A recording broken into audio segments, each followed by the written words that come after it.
정확히 한 달 전에 저는 다이어트 소다를 끊기로 결심했습니다. 그 이유는 제가 이 음료에 심각하게 중독되어 있었기 때문입니다. 다이어트 콜라에 중독된 것 같았어요. 설탕을 정말 좋아했죠. 이 중독이 여러 문제를 일으켰고 이는 이전 영상에서 설명했어요. 하지만 이번 영상에서는 30일 동안 다이어트 소다를 끊는 도전을 하면서 제가 어떤 경험을 했는지 그리고 성공했는지에 대해 이야기하고 싶습니다. 끝까지 시청해주세요. 영상 두 번째 부분에서 제 몸에 대해 알게 된 점과 앞으로 할 일도 공유할 예정입니다.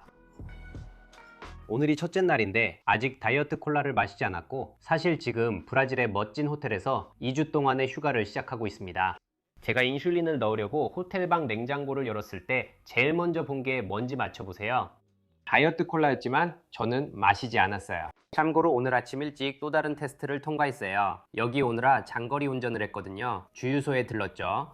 그리고 정말 시원한 다이어트 콜라 한 잔을 마셨으면 상쾌했을 텐데 하지만 저는 사지 않았어요. 저는 차 안에 있었어요. 미리 챙겨온 물과 함께요. 솔직히 처음부터 콜라가 정말 마시고 싶었어요. 그게 그립긴 하지만 분명히 잘 이겨낼 수 있을 거라고 생각해요. 둘째 날, 오늘 우리는 수영장에 있었어요. 제 뒤에 수영장 구역이 있는데 정말 좋아요. 레스토랑, 점심이 정말 맛있고 멋진 곳이에요. 이보다 더 좋은 휴가는 바랄 수 없겠지만 그래도 뭔가 부족한 느낌이 들어요. 그리고 그게 뭔지 알죠? 다이어트 콜라가 정말 마시고 싶어요. 하루 종일 정말 강한 유혹을 느꼈지만 아직 주문하지 않았어요. 그냥 그렇게 있었죠. 점심 때 제가 뭘 마셨는지 아세요? 탄산수를 마셨어요. 차갑고 좋긴 한데 저한테는 다이어트 소다만큼 만족스럽진 않아요. 그리고 수영장에서도요. 사실 저는 맥주 한 잔을 마셨어요. 이제 분명 알코올이 다이어트 소다보다 더 나쁘다고 하시겠죠? 네, 저도 동의해요. 하지만 저 같은 경우에는 지금 다이어트 소다 중독과 싸우고 있어서 그걸 끊고 싶거든요. 그래서 술을 마시는 건 괜찮아요. 지금 2단계에서는 술에 중독된 건 아니에요. 맥주 한 잔 정도는 괜찮아요. 평소에 일상적으로 하고 싶진 않지만 오늘만큼은 예외로 했어요. 여러분, 호텔에서 아침 식사 때 이런 향이 나는 물을 제공하는 걸 알게 됐어요. 이것도 정말 좋은 대안이에요. 이게 실제로 정말 맛이 좋아요. 여기에는 파인애플, 오렌지, 레몬, 그리고 아마 허브도 좀 넣은 것 같은데 사실 거의 뭐든 넣을 수 있어요. 어떤 과일이든요. 설탕이나 감미료가 전혀 들어가지 않았고 제 혈당이 오르는 것도 거의 느끼지 못했어요. 저처럼 당뇨가 있다면 다이어트 소다의 좋은 대안이 될 수 있습니다. 댓글에서 많은 분들이 추천해주신 또 다른 다이어트 소다 대안은 무가당 아이스티나 스테비아로 단맛을 낸 아이스티입니다. 이것들도 좋은 선택지 같아요. 저는 차를 좋아하지 않아서 시도하진 않았어요. 저와 아내는 레몬을 넣은 차가운 생강차를 만들었습니다. 상쾌하고 만족스러웠어요. 15일째입니다. 저는 이 큰 식료품점에 있는데 정말 다이어트 콜라가 너무 마시고 싶어요. 바로 여기 있는데 제가 목이 마른 것도 아니고 그냥 장을 볼 때마다 캔이나 병으로 탄산음료를 몇 개씩 사는 게 습관이 되어버렸어요. 정말 안 좋은 습관이에요. 지난 2주간 호텔에 있었는데 거기선 탄산음료를 자주 못 봤어요. 식당에서 주문하는 사람도 많지 않았는데 여기선 주변에 탄산음료가 가득 진열되어 있어서 한 박스나 6개들이 팩이라도 사고 싶어요. 또 다른 현실의 도전이네요. 이번에는 참으면서 그냥 지나쳤지만 휴가를 마치고 호텔에서 일상으로 돌아가면 또 다른 유혹들이 있을 것 같아요.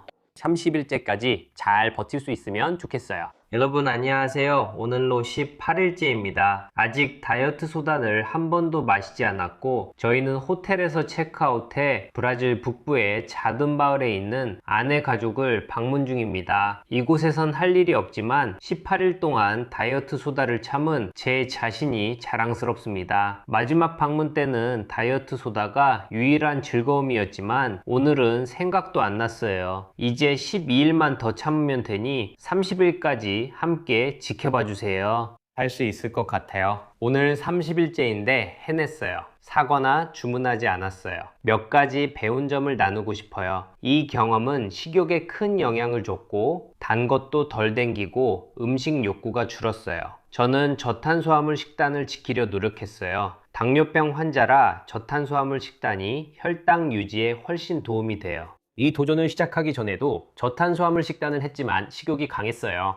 그래서 여기서는 아이스크림을 먹고 저기서는 젤리곰 한 봉지를 먹곤 했어요. 그런 것들이 제 혈당을 정말 많이 올렸어요. 자랑스러운 일은 아니지만 단 음식에 대한 욕구를 충족시키기 위해 어쩔 수 없었어요. 다이어트 탄산음료를 끊으니 단 음식 욕구가 거의 없어졌어요. 두 번째로 알게 된 건 다이어트 탄산음료를 끊어도 혈당 수치에 큰 영향이 없다는 점이에요. 30일 도전 전에 제가 다이어트 탄산음료를 마시는 주된 변명은 그게 제가 좋아하면서도 혈당을 올리지 않는 유일한 음료라는 거였어요. 지난 30일 동안 저는 95%의 시간 동안 탄산수나 향이 첨가된 물을 마셨는데 이것들도 혈당을 올리지 않더라고요. 물론 맥주 몇 잔과 오렌지 주스도 몇 잔 마셨지만 추가로 인슐린을 맞아서 혈당을 이상적인 범위로 유지할 수 있었습니다. 다이어트 탄산음료를 끊으니 별거 아니었어요. 여전히 대안이 있고 탄수화물이 들어있는 음료를 마시더라도 저처럼 인슐린에 의존한다면 혈당 수치를 조절할 수 있습니다. 세 번째로 관찰한 점은 지난 30일 동안 두통이 별로 없었다는 겁니다. 예전에는 일주일에 한두 번 정도 두통이 너무 심해서 이부프로펜을 먹어야 할 정도로 두통이 자주 있었습니다.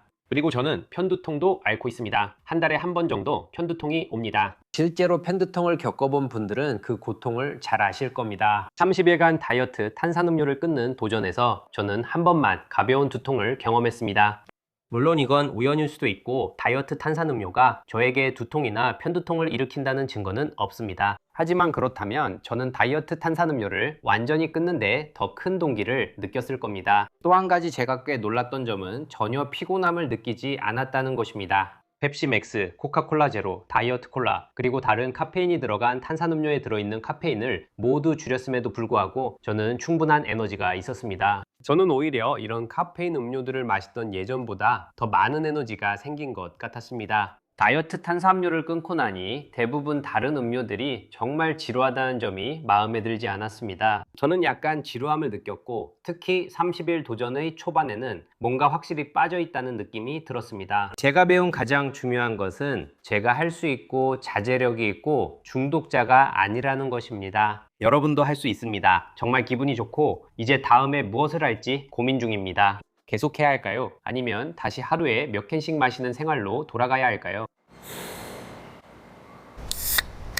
지난 30일 동안 저는 많은 우선순위들을 뒤로 미뤄두었습니다. 저는 다이어트 소다를 안 마시는 데만 집중했고 더 나은 남편이 되거나 술을 끊고 운동이나 건강한 식사를 하는 데는 덜 신경 썼습니다. 이런 것들은 다이어트 소다를 마시지 않는 것만큼이나 어쩌면 더 중요할 수도 있습니다. 저는 하나씩 차근히 해결하는 게 더 쉽다고 생각했습니다.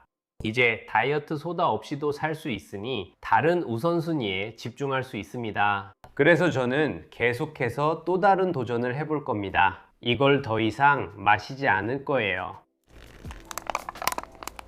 여러분, 이 영상을 재밌게 보셨다면 지금 화면에 나오는 영상도 꼭 확인해 보세요. 그 영상에서 제가 이 도전을 하기로 결심한 모든 이유를 공유합니다. 그리고 곧 다이어트 소다를 대신할 5가지 대안에 대해 소개하는 영상도 만들 예정입니다. 만약 그 영상이 이미 올라왔다면 여기서 클릭해서 시청하실 수 있습니다. 그 영상에서 뵙겠습니다. 시청해 주셔서 감사합니다. 안녕.